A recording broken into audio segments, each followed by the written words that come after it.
Hai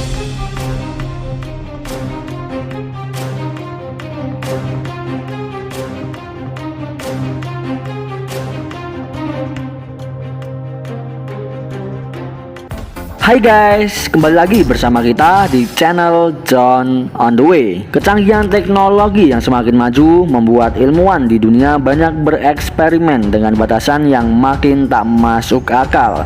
Salah satunya adalah yang sudah dilakukan banyak ilmuwan di dunia, yakni hibrida antara hewan dan manusia guys.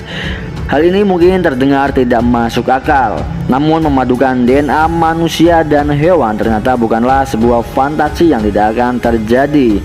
Tetapi justru di saat ini ilmuwan di berbagai penjuru dunia sudah banyak melakukannya, meski belum bisa dikatakan sah alias berhasil 100%. Menurut para ilmuwan, hewan setengah manusia yang mereka